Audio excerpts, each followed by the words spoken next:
We move on to the first panel discussion for today, ladies and gentlemen. Well, the topic is called Connecting the Dots, Building a Unified Omnichannel Experience that Drives Loyalty. Well, we have our moderator, Pritam Kumar, SVP Business Head from Emerging Verticals, Leadsquared. A quick intro about our moderator. Well, he's the Senior Vice President at Leadsquared and a core architect of scalable CX journeys for complex, high volume businesses. While he has spent the last decade working across sectors like EdTech, Health Tech, and BFSI, building systems where speed, context, and trust are critical. While his work sits at the intersection of growth, service, and technology, and today he brings a practitioner's view on what it takes to deliver connected AI-led CX in industries that cannot afford failure. And yes, we have our panelist, Arti Saxena, Chief Growth Officer from Locobuzz, Rajiv C. Menon, Head Retail Excellence and Customer Experience Brand by Tanishq. We have Santosh Bhatt, Head Process Excellence from Cred. We have Alok R. Pradhan, Chief Consumer Delight Officer, TVS Motor Company. Kaushik Chaki, India Operations Leader, Customer Care Center from HP. We have Aditya Basu, Head CX Strategy and Advisory, APAC from Tech Mahindra. And lastly, David Ross, Vice President of Operations from Omega Healthcare Management Systems. So yes, I request all of the amazing panelists and the lovely moderator to please walk up on stage and to take over the first panel discussion, which is called Connecting the Dots, Building a Unified Omnichannel Experience that Drives Loyalty. Let's give it up, everybody, to all the lovely panelists and our moderator. Come on, let's have a big, big round of applause.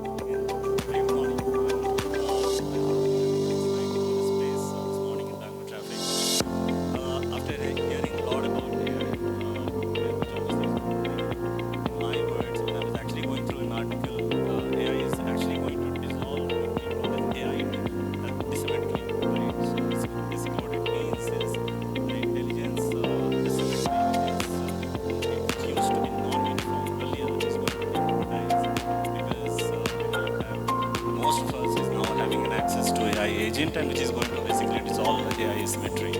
So let's start the session about connecting the dots. So I'll crack it open. So as part of my job, right, I've been serving many of our customers across multiple verticals, which includes healthcare, I was introduced earlier, BFSI, and EdTech, and many other segments which we are working on. And what I have realized is, a customer, essentially a buyer, whether it's a student who's in the process of buying a course, or let's say a loan buyer who's in the process of buying a lending product, or let's say a patient who's in the process of, booking an appointment, basically traverses through multiple touch points, right? So it's a digital touch point or a physical touch point. And I think the expectation here is that the experience, the customer experience has to be connected and consistent across all the channels all the time. And that's a bit of a challenge. All right. So Arti, let me start the buzz with you, right? At Locobuzz, I think you are serving some of the Fortune 500 companies across multiple countries. And you are helping the brands listen, engage, automate, analyze all the digital touch points, right, for your customers. And basically, that once unified creates an omnichannel experience to the end customer. So what are you hearing from your customers? And where are they in terms of their evolution of omnichannel experience journey with the customer? Very interesting. We've heard a different set of stories here, and of course, you've heard on Locobuzz. So most of you know what we really do. And we are actually at the heart of where this whole transition is happening. Very interesting stories from various Fortune 500 companies that we are working with. I would actually take a step back before I talk about a particular journey and say that, typically when we talk about omni-channel experience, we talk about a unified CX. That's how we see it, but the customer doesn't see channel. Right. The customer sees journeys. Exactly. Right. And how do you actually make these journeys frictionless, very intuitive, and very personalized? And I think while there are significant investments which are being done by companies today in each of these aspects, right, where because they are seeing their customers engaging across various channels, whether you're talking about a social, email, chat bot, even an app store, Play Store, or at a physical location when you get some reviews from GMB. Locobuzz basically brings all of this information together onto a single platform, listen to your customer and be able to engage, analyze. I think the important aspect of here is that you don't only listen, but as to try to figure out as to how do you ensure that you are creating a seamless journey and experience across channels. Just to quote a couple of examples, so Starbucks, I would take the, you talked about how these seamless journeys flow. So Starbucks, for example, would be one case in instance. Journey starting from right where I'm sitting at my home and I call out on Alexa and book for a coffee. Walk into the store, pick my hot cup of coffee from there. The payment option is pre-decided. I don't even have to do a checkout at the checkout. Yep. Checkout, the payment automatically happens. Eventually moving on, the loyalty points get added based on my preferences. If I'm somebody who's going to the office in the morning and dropping by at Starbucks to pick up a cup of coffee, it sends me personalized offers in the morning versus somebody who would want to drop by on the weekend. All this creating a seamless experience. So this is where today, a omni-channel unified experience is taking the market. Something closer to home, I would say, if Locobuzz is closely working with Indigo Airlines. Right. We're unifying again across all channels. Irrespective which channel your customer is communicating with you from, we pick the thread, give you not only the social analytics, but also give you a complete sentiment when the customer has actually commented on any particular channel as to what is the temperament, right? And therefore give a prompt to the agent to change the tonality as to how should you actually, respond, right? Integrating it with your knowledge base, how do you actually, what is the kind of response you should give, what should be the tonality, what should be the language, and then tightly integrating into a sales force. Emotion as well? Sorry? What should be the emotion as well? Yeah, absolutely. I mean, that's exactly the whole sentiment analysis bit comes from, right? Analyze which, right? So when you have all these data points, it makes your agent or your support staff fairly intelligent to be able to, empathetically, respond back to the customer. And this data tightly integrates into a, you also look at your whole leveraging the CDP, right?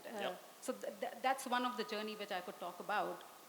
Moving on to the adoption, I would say that while we talk, there is across the industry a lot of conversation happening. There's a huge shift happening in the industry because AI is being very, very heavily leveraged. But still, when we look at the adoption level, a lot of companies today are still focused at actually creating a unified omni-channel experience, moving where the data, there is a significant amount of data silos. Most companies are struggling with, fragmented tech stacks. And of course, at a nascent stages, I would still say that we are fairly early on. And now with the agentic AI coming into picture, it is again, a new leap that we need to take. All right, thanks, Arti. So let me extend this conversation to Aditya. Actually, Aditya, I was going through one of the articles. I think it was published last week. It was an article published by Nikesh Arora, SoftBank guy, Palo Alto CEO. And he very beautifully articulated, how, as I was mentioning earlier in my, beginning of the conversation. So, let's say 2 decades or maybe 3 decades ago, the entire access to information, which is information asymmetry, was dissolved by, internet, right? Or Google, let's call it, right? And today, with the help of AI, the entire intelligence asymmetry has been dissolved. Basically, it means is the intelligence to a large extent has been democratized, right? Now, while all these technologies are available, as Arti mentioned, what really matters at the end of the day is how is the customer really happy with the experience, right? So that really matters, and that, drives the ROI for all the tech investment which we choose during my Big 4 days. But what really matters is customer happy? And are they coming back to you? So at TechM Aditya, where you are advising your customers specifically in APAC region, so your customers, right? What are the key which you sort of embed in customer strategies so that omni-channel experience, right, what we discussed, pivots to revenue attribution? Because, I mean, very well put, Pritam, and I'll pick some parts of it. As you rightly said, we have been one of the early advisors into omnichannel. So back in 2010, we have seen from Web 2.0, where information was the real competitive edge, to today platform economy and now agent tech, and how the whole journey has been, right? I'll take a step back again and talk about 3-4 cardinal truths here, right? One customer cardinal truth is customer wants, for the brands, know me, show me that you know me, value me, empower me, and then enable me. And this is across the convoluted journey, across channels, across customer context, across phases. That's one. The business cardinal truth is customers really don't live in channels. They live in transition. They live in the moment. They live in the need and the intent. And can you really decipher that intent? right. The tech and the digital cardinal truth is the more connected we are making our digital ecosystems, we are fragmenting the customer experience, because are we really talking omnipresent or omni-relevant? Because the case is omni-relevant. And when we talk omni-relevant, we are talking about top line and bottom line KPIs. So essentially, I'll talk later on the KPIs, but we look from a top line value proposition, effectiveness, we look from a bottom line value proposition, and the value realization in terms of time to value, right? Now the more we understand our customers, we are understanding that this is not an integration problem to solve. This is a business design problem to achieve. Right. And when we talk about business design problems, we are actually talking about, can a brand integrate data, which is your enterprise data, consumer data, first party, second, third party data, and your competitive data, stitch it, orchestrate on your 4 systems: system of engagement, front facing, system of records, your ERP and CRM, system of trust, and system of intelligence. And finally, context, because that's very important today. Right. And respect consumers' time, intent, and the money spent, right? So if you can value that, that's the definition of omnichannel ready for me. To your second part of the question, how many brands are really achieving that? Omnichannel has been present for the last 20 years in there. Right. But we have an internal scale where we say 5 means you are leveraging top line value proposition, either through the right segmentation, bundling, average order value, CLV, all of those KPIs, right? And then there are a lot of datas, but the data is around 10 to 15%, where organizations are truly omnichannel ready. Just to sum up this, I think the future is what we are calling agentic. When you are calling agentic experience is the new UI, which means collapse of the funnel. If I am a customer, I have an intent. I need not to go through awareness, consideration, transact phases. I just need it within 2 or 3 clicks. Right. And agentic is the new BI, which means the intelligence is on the edge. We have Perplexity, OpenAI, bringing in browsers, right? So while you have the right data set of CDP, but we are looking at browsers to be very intelligent and having an edge computing intelligence for consumers. Thanks, Aditya. So talking of data, I think you talked about data and integration, right? And I'll move to David actually. David is at Omega Healthcare, who's basically managing the healthcare operations, which is pretty complex, I would say. And if we talk about data, right, and data in the healthcare system landscape basically spreads across multiple systems, right? Multiple system of records, as Aditya mentioned, right? So it includes CRM, it includes HIS, it includes ERP, many downstream application and many peripheral application, and maybe unified system of engagement, as you were talking about, right? Now the question is, and how do we meaningfully, logically integrate all these data pieces ultimately to, in your case, specifically when you are managing your customers, right? How do you deliver that experience in a complex environment where you are managing stuff like RCM and, care coordination? So what do you think about it, David? Thank you, Pritam. And absolutely a very viable question. And this has been one of the big challenges. So to improve the customer relations or take them to the whole journey through your life cycle, it's a very fragile, beautiful looking, fragile object, right, that you create. And your experience is largely, you're talking about humans that are very, I would say, vulnerable, especially in the healthcare industry. They are patients. They have diseases, chronic diseases, and their patience is very low. So irritation happens at every mode of our interaction with patients. Very critical. It's not a consumer coming to find a mobile phone and which one is best, I pick it up, and a small irritation is okay. I mean, I'll still go around with it. But when you're a patient, it's very irritating, not only to you, but also your family members.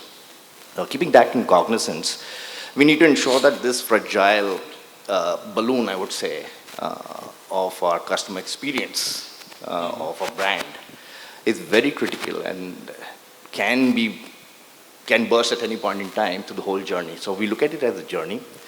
And it was first people, process, technology, right, before this. And bind those together, integrate them, seamlessly manage them is good.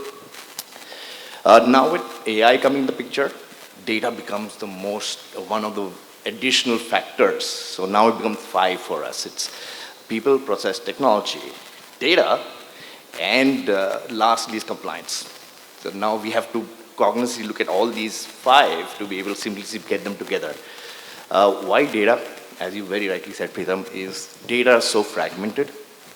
It's a great vision to get to omni-channel experience. However, data you're as good as your data.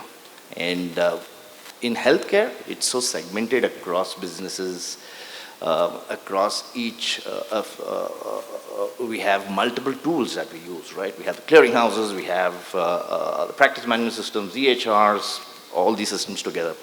So it's a tough task, a very, very tough task. And to be able to unify all these together is very, very critical. So we do have silos.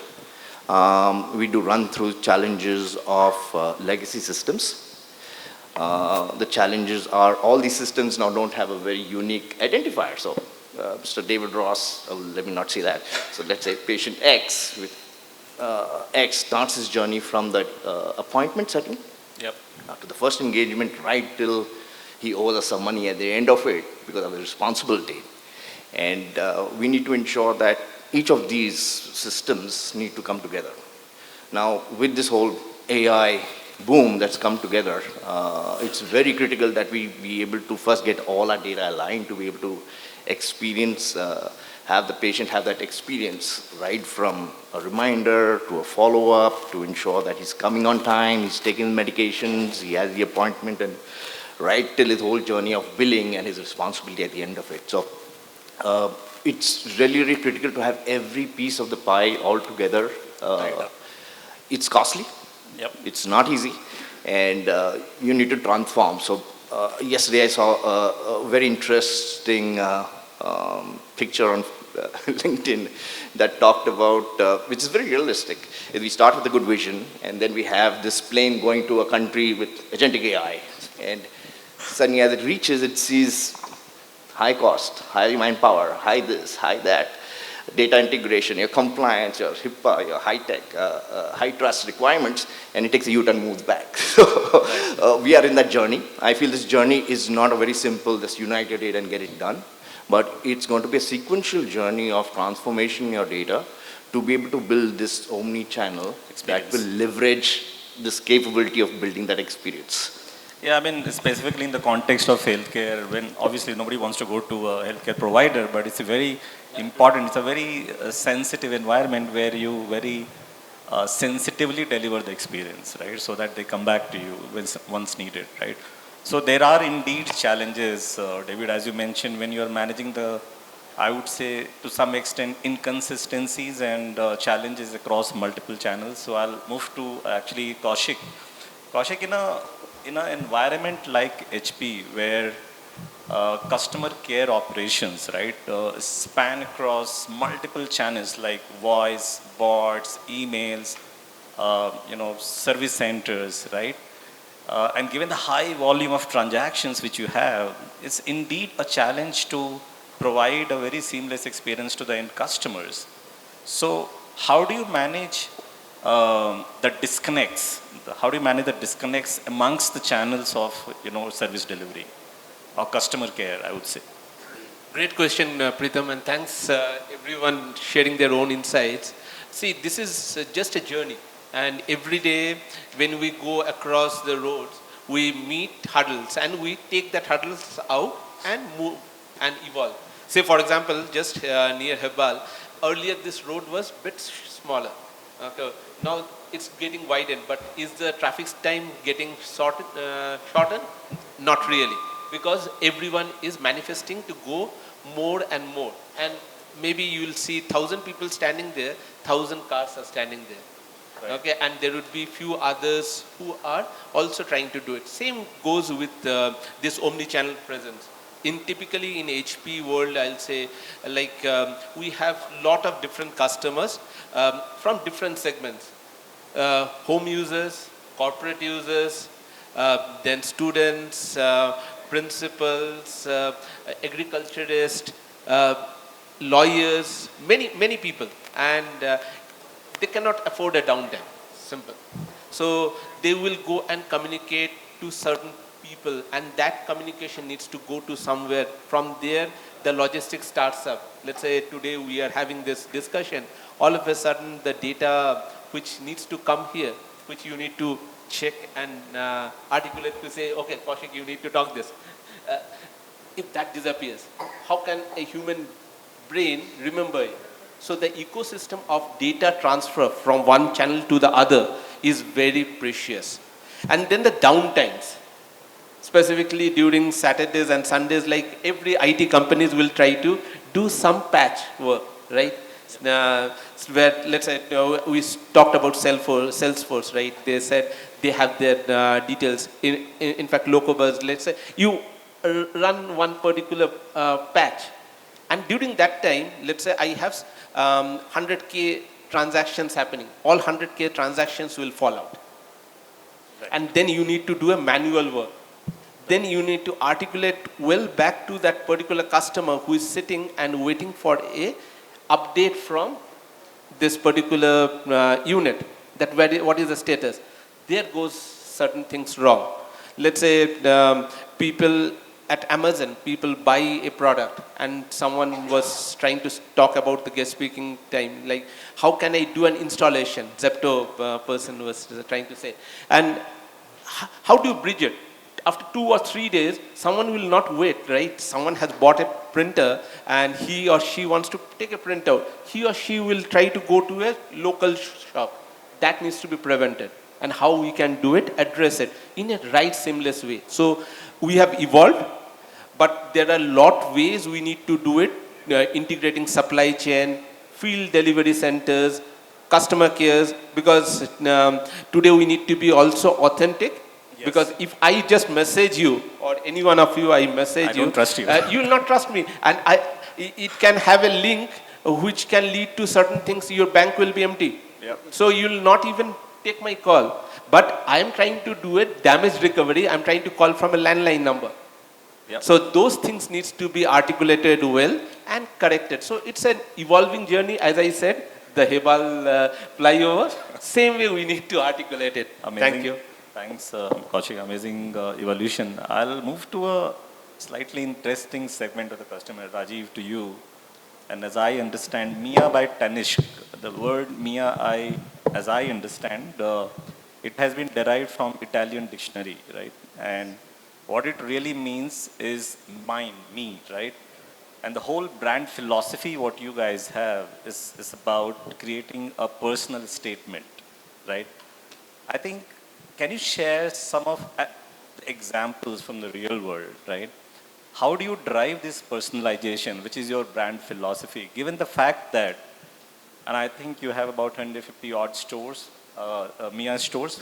We have 240. 240, okay. And then you are selling through Tanishq stores as well. You are selling through your e-com platform partners as well, and you are selling through your own website and apps. Given this multiple channels of selling to your customer, and specifically Gen Z, right? I mean, I think that's one of the focus segment of the customers you have, right? Just share some examples. How do you, live up to your brand philosophy? Fine. See, one is Mia means mine in Italian. So, एक अपनापन आ जाता है उसमें. Right. More we carry is the legacy of Tata. So Right. today in India, anything going wrong, immediately a mail can go to Tata. Even Ratan Tata's ID is still active is what I am told. Okay. So what happens is the customer comes and sits with us and talk to us as a family. Bete, this is not happening right. You should be doing this. You should be doing that. And when we moved, jewelry is one segment. I joined about 9 years back, and if you had kept a bet with me that jewelry would get into Omni and website, I would have lost that bet. But today, people want convenience, and Mia has been a brand that is more on the affordable side. Right. Because I get a jewelry which I can wear it at sub 30,000 rupees, and I keep changing my jewelry also as a fashion. So complex cases have come when we moved into Omni, which was not expected at that time. I would take up one case which moved from multiple channels, a clear essence of an Omni, where one lady in Bombay purchased a product from Tata website, not Mia website. Mm-hmm. She purchased the product of Mia from Tata website, and it was an earring. So earring has two kinds of studs to fasten it. One is the screw and one is a stud which you just put it in. And Mia always have the stud which is punched in and not the screw type because it is lightweight. And she happens to travel in metro in Bombay. A couple of days of travel, she got scared that it might fall off. It is gold. Yep. Okay, because maybe that was the first time she was transitioning from an accessory earring to a gold earring at an affordable rate fashion. And she was traveling to your hometown. So Bombay scene is cut. She goes to her hometown. There she says, Mia by Tanishq, let me go into a Tanishq outlet. She goes into a Tanishq outlet. So that touches my second channel. Naturally, that Tanishq was not able to cater to her because as per policies, if you buy from online, please talk to online. By that time, online 7 days, 15 days is over. Okay, so team politely said, ma'am, we will not be able to take care because your invoices doesn't match, tech is not integrated. All those gyans which a front end is supposed to say, they told her that. What she does is she comes back. And then the guy gives a smart idea also. Ma'am, you purchased from Bombay, why don't you try it at Tanishq Bombay? Okay. Now from there she goes to Bombay again. Holiday is over, she comes back to Bombay, goes to Tanishq, and again same problem. Then they say, ma'am, there is a Mia store nearby. They would be able to help you. So third vertical, fourth comes to Mia. And there, same reaction. Ma'am, you are purchased from website. 1 month is done. 1 month is done, and she's really pissed off. On the floor, she sends a mail to everybody in the corporate, right from the CEO to MD to the Mia team, everybody. And one afternoon, a peaceful afternoon after lunch, all of us are huddling back. Ye kya ho gaya? Right. We had to call her up. And there we moved the policy aside. Okay, there the customer became the focus for us because what she said is right. Okay, she bought it from some place. She has a concern that while traveling in the train, it might fall off. She's not confident about the product. And she's not asking for a return. She's saying, can you make it a screw type and give it to me? Yeah. Ask is very genuine. All of us huddled together, and she belongs to my hometown. So management said, you manage. I said, managing people from my hometown is more difficult, I can hear. So I started speaking to her, and to an extent we escorted her from Mia to a Tanishq stores where a karigar was sitting. We removed the stem out of the earring and we started putting a screw thing, and everything ended up smoothly for her. Finally, we got an appreciation mail also from her. But when we looked into the Omni piece access, we felt it is not about connecting your online with your a corporate online to your offline store. What are you doing about the marketplaces? You don't have a control on it. Yep. I buy a shirt from Myntra. I do a first wash or a second wash. The product becomes faulty. I have nothing to return because my Myntra policy is expired. The brand is not going to take it back. So Omni is I would say, a channel that we have created to reach out to every customer while competing with other brand. But what we forget it, we are building customer expectations. Right. Today, if you look at it, quick commerce, that has evolved to 5 minutes or 10 minutes today. And I will not be surprised if tomorrow a jewelry brand talks about saying, I will deliver jewelry at your home in 2 hours time. You don't step out. And in fact, one of our brand, Carrot Lane, has started that as a pilot. They're saying, choose the product from the website. I will deliver it to you in 1 or 2 hours, piloted in 5 cities. Yep. Yep. So it's Omni is something interesting, but we have lot way to travel actually. Yep. The systems are in place, but the customer expectations, we are not ready for it. I also personally believe, based on my transactions and conversation with various customers, it is evolving every day, and with the advent of new technology and hence the new solutions, right? It's just keep on evolving. I mean, I come from, by the way, Rajiv, city of Tatas, Jamshedpur, and love their legacy. They are awesome. So while we are talking about various solutions and investment, right, on delivering an omni-channel experience, Aditya, I'll come back to you.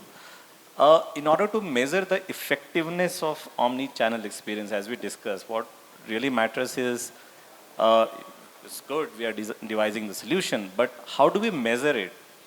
And measure it from a business KPIs perspective and maybe from a tech IT KPIs perspective as well, because all the measures will basically cascades into certain learnings and the insights which need to go back into, let's say, your proposal to the end customer that this is what you should be doing. So how do you really measure the effectiveness of omni-channel experience? Sure, I'll take some nuggets from real life examples and speak with the CXO advisors across industry.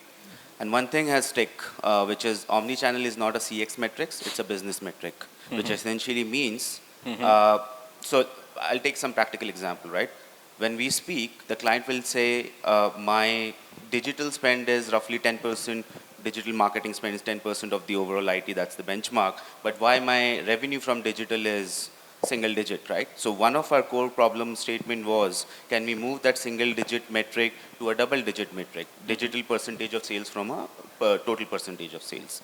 The second piece, as you rightly mentioned, is a lot of brand.com were asking us, now we want to get into the platform economy, the marketplace. That's also omni-channel, right? The third is when telcos or similar industries come in and say we need to reduce churn or need to really see which customer cohort could be used to penetrate and increase CLV. That's also a core measure of omni-channel, right? Summarizing all of that, I think some of the core, there is a complete playbook there, but the key ones are, the first is CLV, which is customer lifetime value.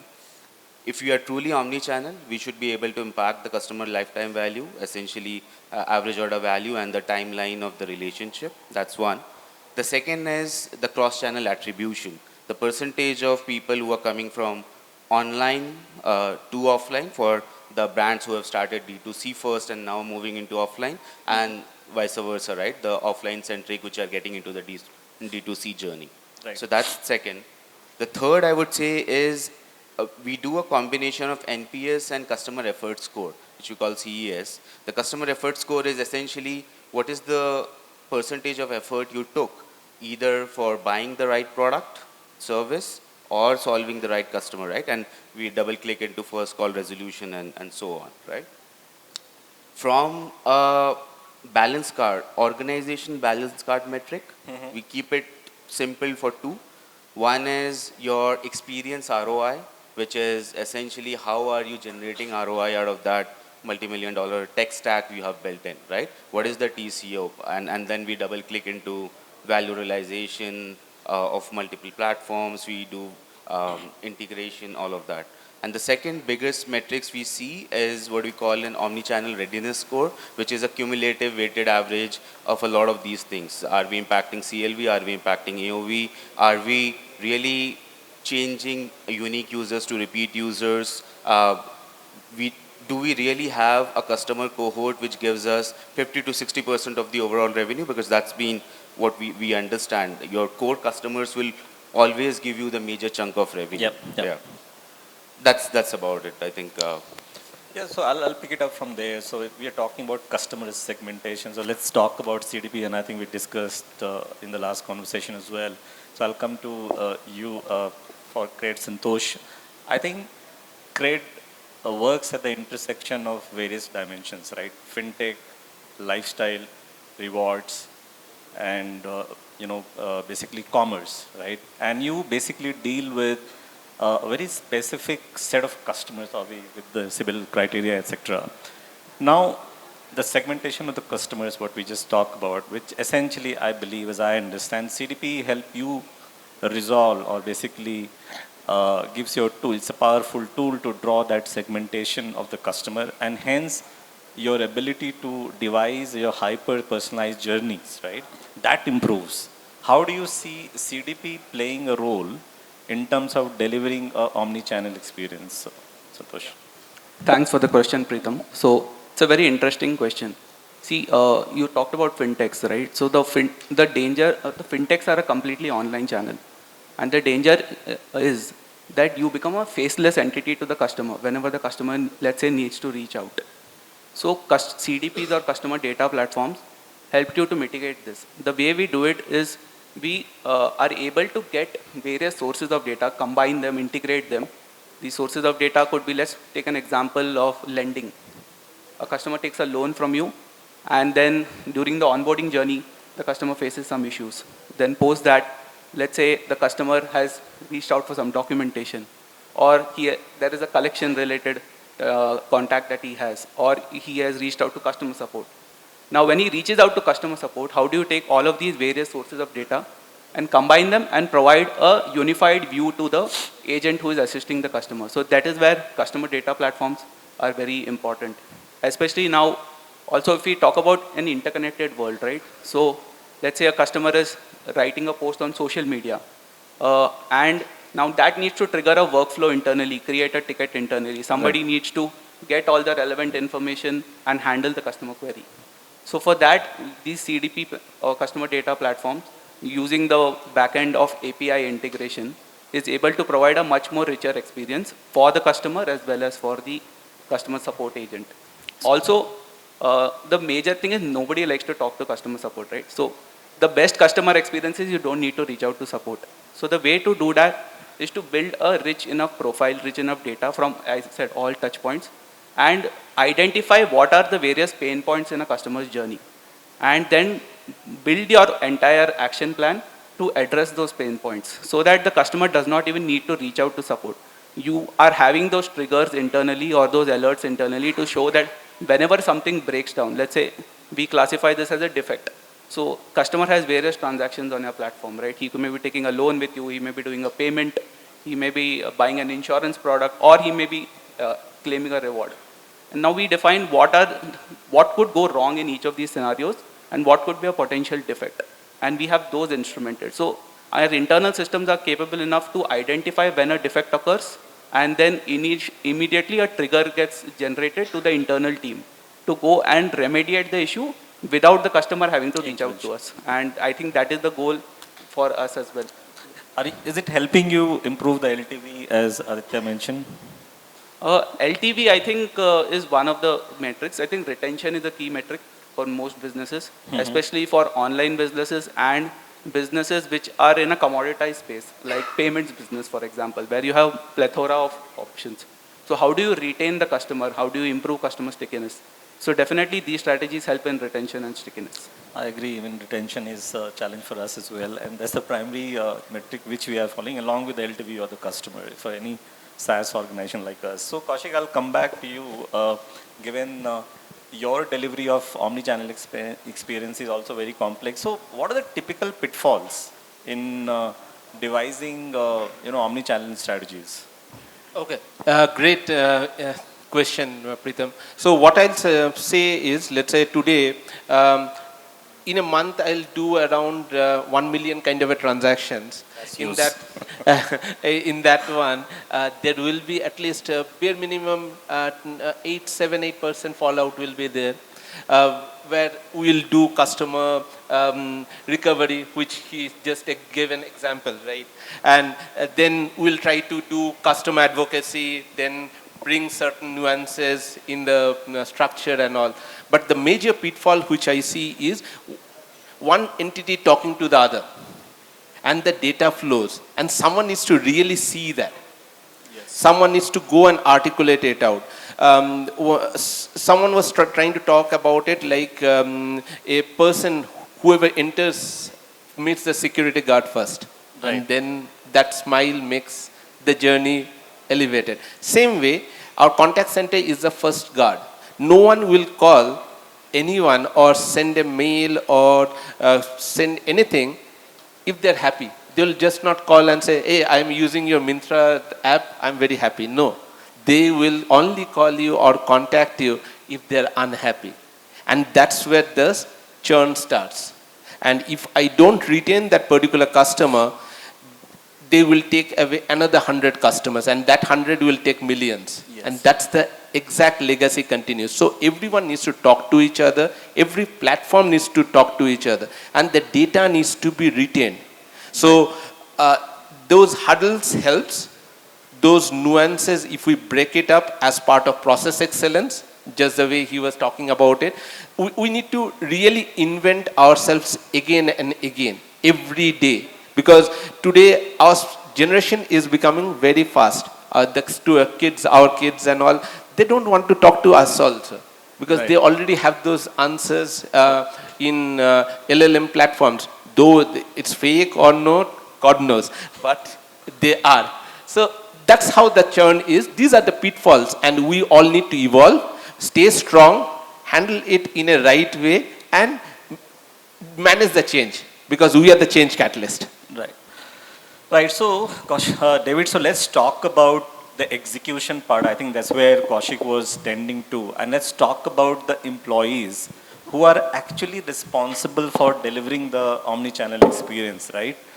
So I'm tending towards employee training, right? The people who are actually responsible for delivering, all the strategies which we build, right? And we advise to, let's say, the top leadership. But what really matters, the last man on the node, the bottommost node, how are they talking to the customers?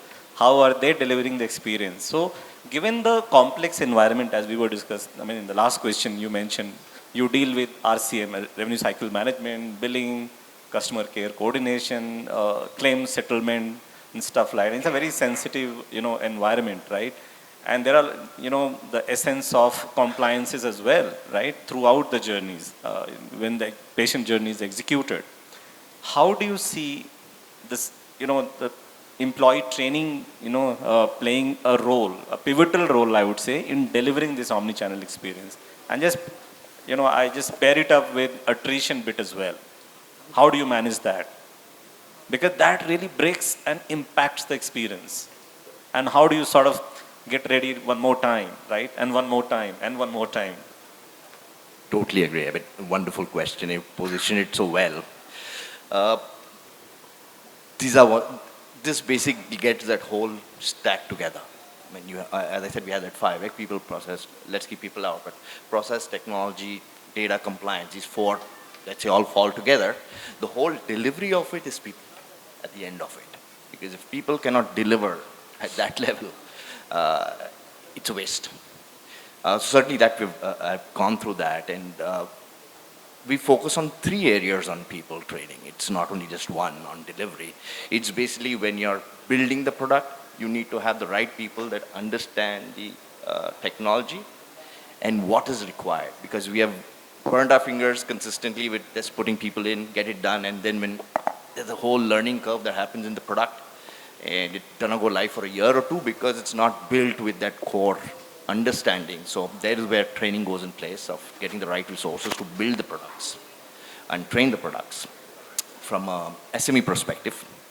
And the last one is basically be able to retrain the product based on defects, because there are problems. It's not going to be clean cut, and that same team works on improving with time. That's continuous learning process. And the one that you're talking about is the second one, which is the staff. So we are of compartmentalized business. Most of the business are compartmentalized. That ensures two factors for us. One is basically cost of training. Within a month, the person is ready, good to go, you're done.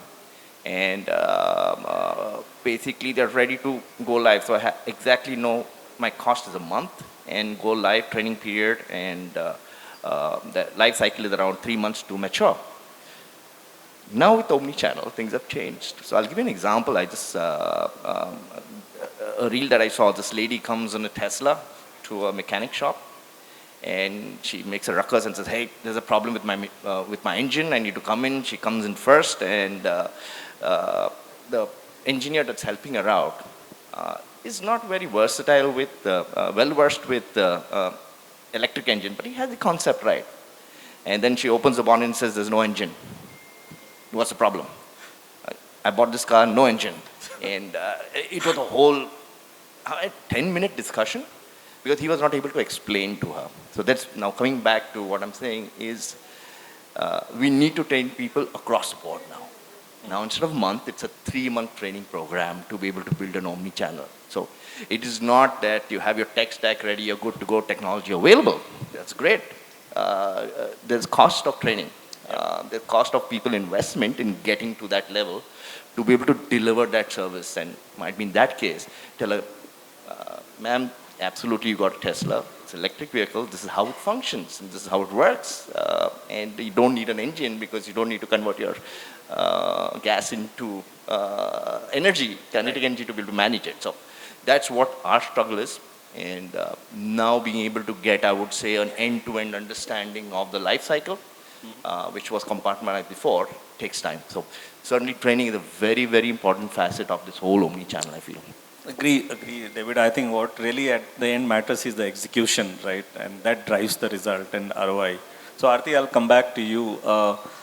I mean, with the rising expectations, right, across the board, and the tech disruption which is happening like, every day, what are the emerging trends which you are seeing when you're talking to your customers, the global customers in India? How is it evolving? So, before I talk about the trends, I also want to talk about, how organizations should look at customer journeys, right? Today, when we talked, especially I'm mentioning this because we are sitting in a CX forum, we typically look at customer journey as a customer experience, and then the other end of it is marketing, right?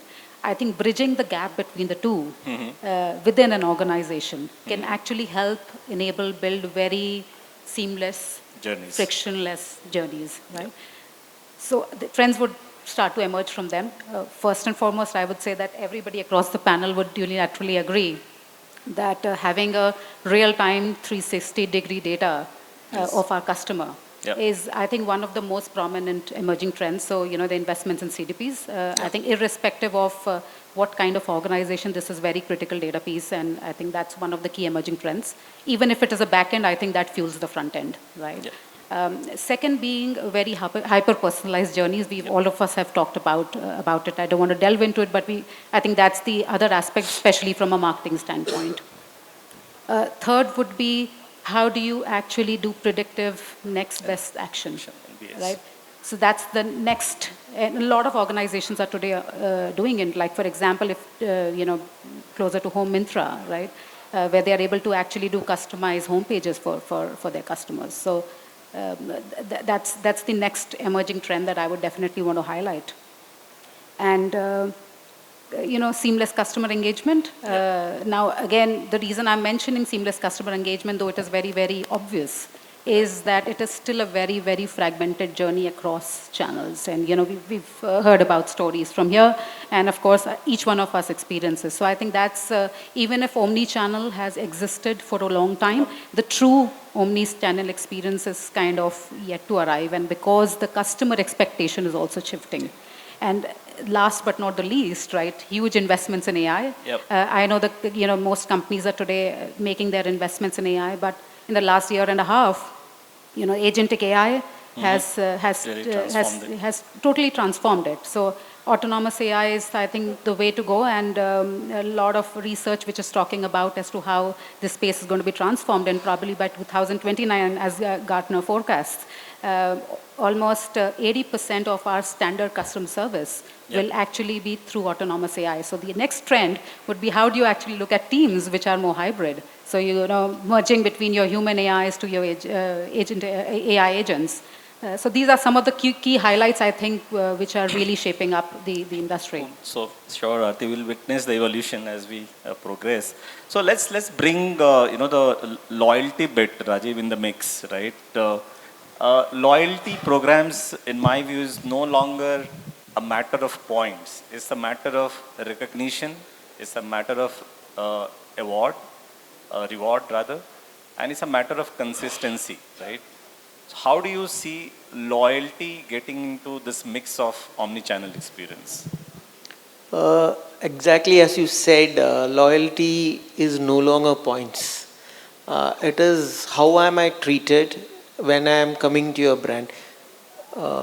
People buy brands and they choose the channels based on convenience.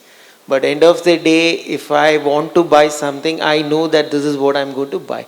That is purely because how the customer journey is being taken care, how you recognize them when they hit any of your touch points. Simple things like what is way forward for me, or what is way forward for Omni is something which I look at, if somebody has purchased from me in any of the touch points, am I able to get the data in my system so that when it goes to the next channel for his or her purchase, I recognize saying, ma'am, your last purchase has been wonderful. How is it doing? Can I start a statement like that with the customer? And then you will be like, and then if somebody is buying a particular category from me, for example, I'll not take a jewelry, I may be taking an apparel. We have shirts for certain brands, we have trousers for certain brands. So if somebody is consistently buying a category from me, if I'm able to identify that and tell him more about that category, because he's coming that for that particular category for me for the first primary reason. Second, upselling, cross-selling is already there. Yep. So when I put it in a nutshell, for me, loyalty is giving them what they want, actually talking to them, being a consultant and facilitating what they are looking for. Right. Points is taken for granted today. If you look at it 25 years back, all of us, the Gen Z language of flexed plastic cards in our wallets. Right. Today, nobody wants. Aadhaar card equivalent to shopping is your phone number.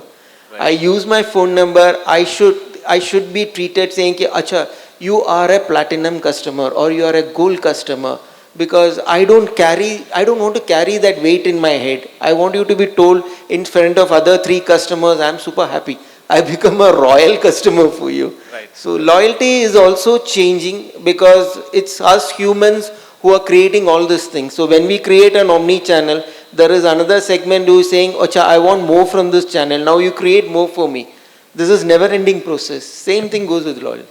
Perfect. So I think that was the last question, and I hope we together connect all the dots and delivers the seamless, unified omni-channel experience to our respective customers. Thank you so much, all the panelists, for sharing your insight. It was lovely talking to you.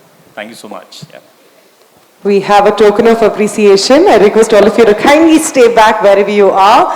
Let's welcome Pooja Singh, AVP Customer Experience from nobroker.com, to kindly walk upon stage to hand over the certificates to all the lovely panelists and the moderator for all of us.